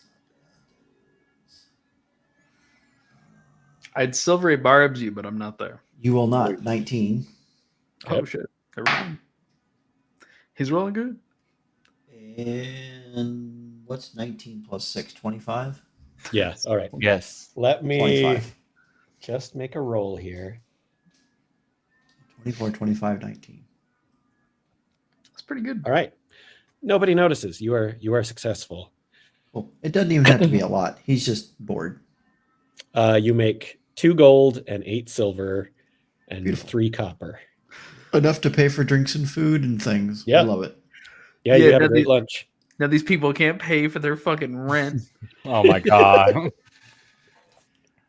Lenny don't give no fucks. Yeah, basically we just me and Raina have a great time.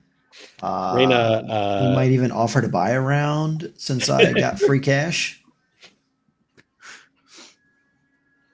And yeah, we're just having Raina, a you good can time. see her like everyone who comes into the bar, you can see her like scope them out to see if they might be a good person to fight. I would totally be the bookie for some arm wrestling matches if she's down. What? Our party shows up at a bar and steals from the patrons and is looking to fucking brawl. That's about right. God, sounds good to me. DM, that's all I needed for tonight. Okay. We'll cut back to the other group then. Aralaya, as you come out of the library, Aralaya was like, did you guys have any questions about the town or Gregory or anything? Anything you guys wanted to know? I was mostly interested in the fog that's been rolling in. It's been real weird. Yeah. The librarian in there, he's been looking into it. As far as we can tell, it has a supernatural origin, but there's nothing supernatural about the fog itself. It just pops up at weird times and rolls down the road and eventually it dissipates. Are there any Anyone want to run a marathon? What? Or just around the town? Why? It's fine. It's fine. What were you saying? Are there any creatures or any notable weirdness that have excreted any type of fog? Like not in large amounts, but maybe in like smaller amounts? Oh, that's a good question. No, we haven't seen any like monsters in the fog or anything. Oh, it's so thick, it's hard to tell what's in there. We don't hear anything crawling around. Does Gregory brush his teeth? And if so, how? Okay, that is a good question. Gregory does brush his teeth. Yes. He has a horsehair brush that he picks up with his telekinesis eye, and he brushes his teeth with it. Okay. And he just showed up one day and fight a necromancer, and now he's the mayor? Wait, you want to know more of his backstory? Interesting thought before you get into the backstory. If he has to pick up the toothbrush with telekinesis, how does he do like the cleaning like paste? Is that applied like before, or is that? Oh yeah, he puts that on before. Imagine a guy with one hand. Jack stares into the middle distance for way too long. All right, stop imagining. Huh?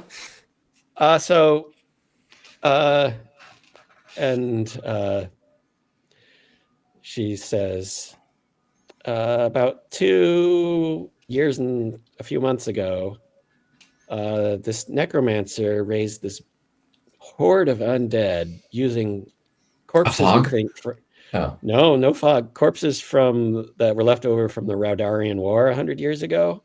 A lot of people died. He had a lot of corpses, skeletons, zombies, a couple of ghouls and wights. And he swept them through the triangle.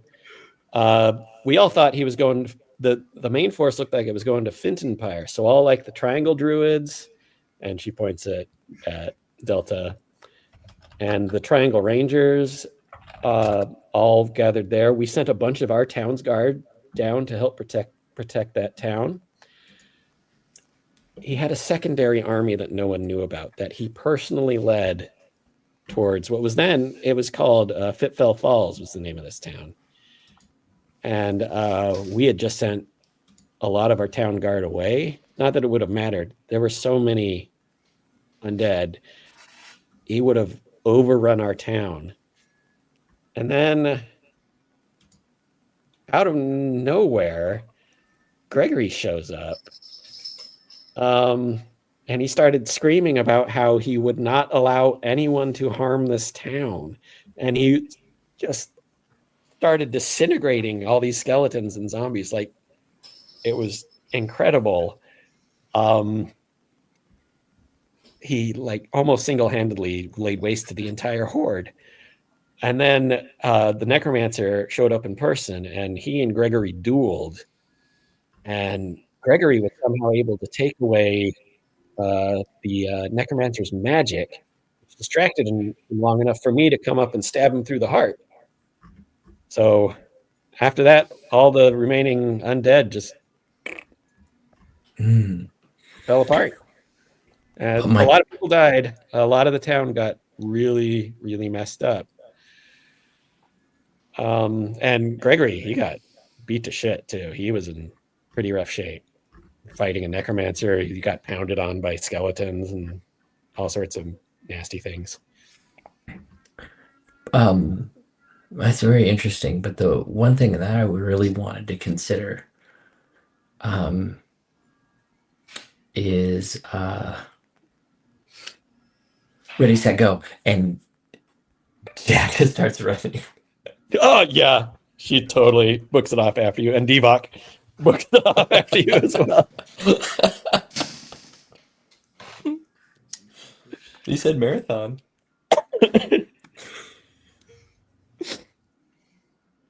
Okay. Yep. Our parties, So it's ladies just- and gentlemen. It's Velwyn, Boldar, Celine, and Delta left. Okay. I and Delta goes, if you want to know more about Gregory, I've hung out with him a lot. I know a little bit more of the story. All right.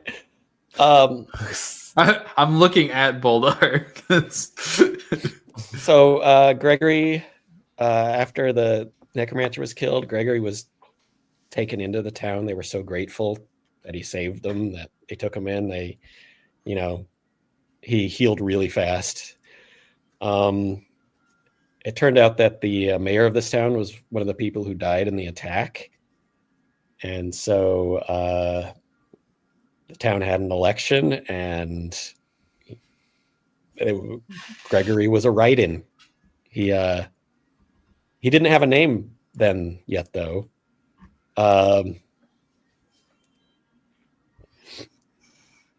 He pledged that if the citizens would have him, he would dedicate his life to protecting them from, ensuring their continued safety and prosperity. What a guy. He since then he embarked on like this massive campaign of reconstruction. He like redesigned like the town streets and stuff. His disintegration ray and telekinesis ray in combination turns out to be really amazing construction abilities. He designed the streets, he designed the parks, the bridges. He helped design a really advanced sewer system that actually purifies the water before it gets dumped into the river. He constructed the light domain beacon tower and recruited that cleric. He bought the printing press, brought it into town for the library. He found and excavated a silver mine in the cliffs north of town, and he organized the oyster farming in the lake north of town. He also initiated this thing that he called profit sharing, where everyone in the town reaps the benefits of all of the exports. So all the citizens can share in each other's successes. And so there's like no slums in this town. There's no like crazy wealthy mansions in this town.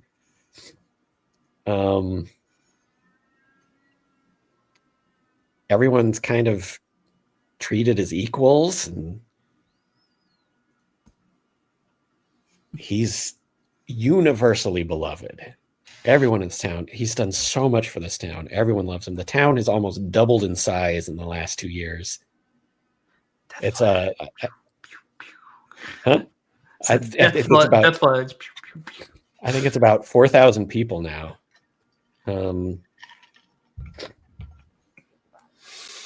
And then after his election, he decided to give himself a regular person name and chose Gregory.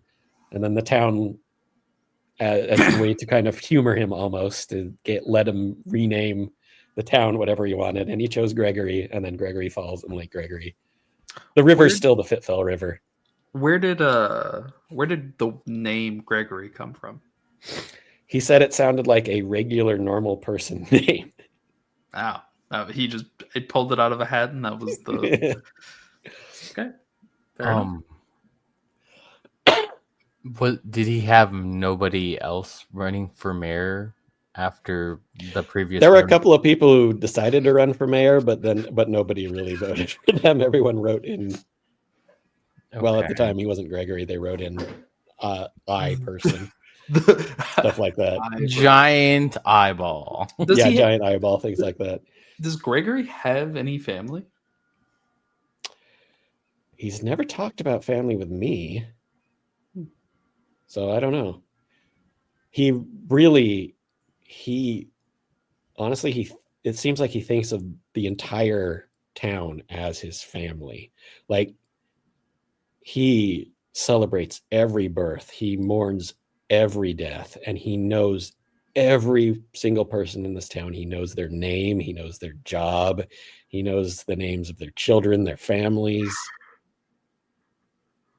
He seems like a good guy. He's kind of childlike in some weird ways, but yeah.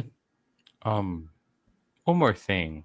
I don't know if you already answered this or whatnot, but do you know where the necromancer came from? Did he? No one really knows. He came somewhere from the eastern side of the Triangle Woods. It was quite a surprise. He must have been lurking in the wilderness, planning this for a long time, amassing secretly his horde. Not sure what his goal was, other than to cause mass destruction and probably get more corpses for his army. Assumed he was going to march on Hildenea and try to destroy that town and get even more corpses for an army. Who knows what necromancers want to do with their... I know, right? Yeah, right? Okay. It's a little interesting. At this point, Areliah and Jack and Devok all come huffing back, and like Devok and Areliah are like high-fiving each other and going like, woo, woo. How's Jack feeling? Jack, it actually has pretty good constitution. Okay, probably not winning that race, but still running. Right. And if they are way ahead of him, he's probably somewhere in town, just distracted. No, you came back with them. They didn't get that far ahead of you. They had to drag you back. I was like, you guys are so much fun. I'm glad we're friends. Yes. Do you have a lot of friends? Yeah. I can tell. Almost everyone I meet is my friend. Almost? I can't think of anyone right now. There has to be someone, though. They're lost. Yeah, exactly. Thanks. See? Best friends. And she like punches you in the shoulder. It's yeah.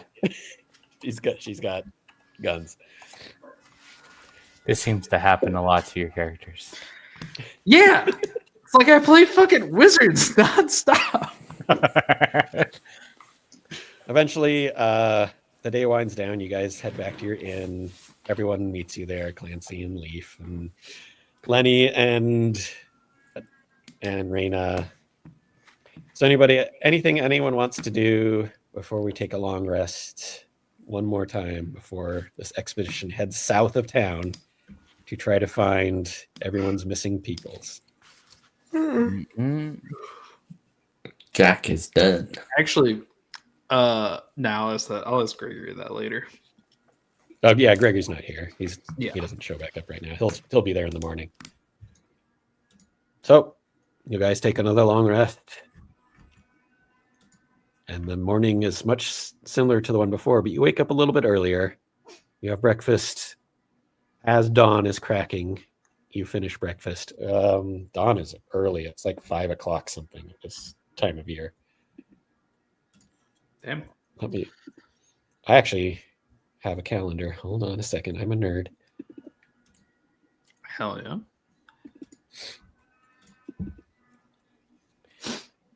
Yes, dawn is 5:24 a.m. So about 5:30 in the morning, you step outside. There's Areliah and Gregory and 2 random town guards, dressed they're all in their chainmail with a shield, round shield, and a spear. But Areliah has her gigantic rectangular shield, and she still has that warhammer clipped to her belt.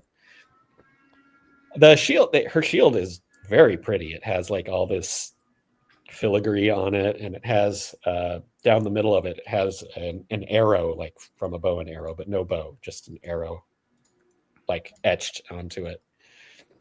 But it's large. It's like 4 feet tall. And Clancy and everyone gathers there. Daphne comes, everyone. And Gregory goes, "Well then, let us begin our expedition to find our missing people! This way!" And he floats on ahead. And that's where we're going to end it tonight, because that's all I had prepared. Alrighty. Hell yeah. So, I'm very excited to go adventuring off with a fucking beholder. I'm so concerned because like what do you throw at us that the beholder doesn't trivialize unless you kill the beholder? I'm concerned. I have my suspicions. Well, I did it by having the beholder fight a dragon in the background. yes. And then some asshole killed the dragon or killed the fucking beholder. Yeah. How I did the think beholder it was- get killed? I think it was. It got divine smited on a crit for like 100. Oh. Oh my damage or God. something. And I was like, I was not expecting that. Yeah. But that's how all of my adventures go. Well, thanks, guys. No, Hope thank had you. fun. Yeah, that was dope. I did. I'm excited for the next one. Oh, I was- Do I was- outros, eh? I was really Me? thinking maybe we would sneak out in the middle of the night and go on the adventure before anyone else. we But I could dropped have. it. We could have done it. I dropped We it. could've done I dropped it. All right, Josh, let's start with you. Outro. I did not intro, so my outro is I am late. I am ready for bed. I am ready for bed. My kid is going to turn 6 in 2 days, and I have to clean the house to Wow. make room for a bunch of 6-year-olds. Good luck. That is my tomorrow. We're also going to press a bunch of apples into apple cider, and we're going to make cupcakes. And Saoirse's got gymnastics, and my partner needs Yeah. to sleep at some point. It's all got to happen. Yeah. So let me tell you, you guys are pretty great. Thanks for playing D&D with me. It was a hard week, and it was super fun to play a really weird moron, and not just my normal self, but yeah. So thanks for that. Wow, a normal outro. Okay, good night. Good night. Amador. Oh, I'm Amador. I play games. I was Boldar today. The Rock. The Rock, if you will. Yes. I don't want that to stick. The boulder. The real shit from the DM. The boulder feels conflicted. The Kind of like that Barnabas bullshit. Oh, no. Oh that no, one's that good. stays. Yeah.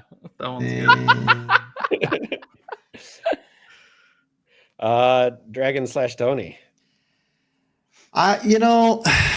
This evening was just all about getting together and having some laughs and having a good time. Thank you so much for DMing. It's been a rough week. Life's not been super kind to most of us lately. So, yeah, thank you so much for sticking it out with us tonight. I appreciate it.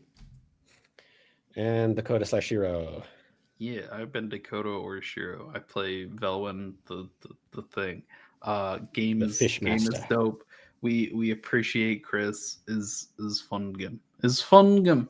It's getting fun. Fungum. Fun game. Cool. That's And very I have good. been Chris, your dungeon master, and thank you for watching today. Man, that would be such a good place to hit like the outro, would've been just like great, right yeah. there. It would have Right like there, really that flowed, spot. and it would Yeah, have been instead good. we just have to talk awkwardly for as long You as just- possible. Until True. this guy does something crazy down here, like You know, see, you say that, but like you have access to the button too. Like I'm not the I only do, one that could hit but it. my mouse hand is up here, not down there by the button. So I'm just kind I of don't- doing this Button. thing. I don't know. I don't have access to the button anymore either. I used to. Yeah, you done Used to- lost access to the button. Button touching is out of your repertoire. Oh, It really Thank is. you so much for tuning in to another Vibe Tribe production. What's going to happen next time? Well, you're going to have to tune in to find out. But until then, remember, take care of yourself, love one another, and as always, make sure that you keep the good times rolling. Thank you for being here, and we'll see you next time.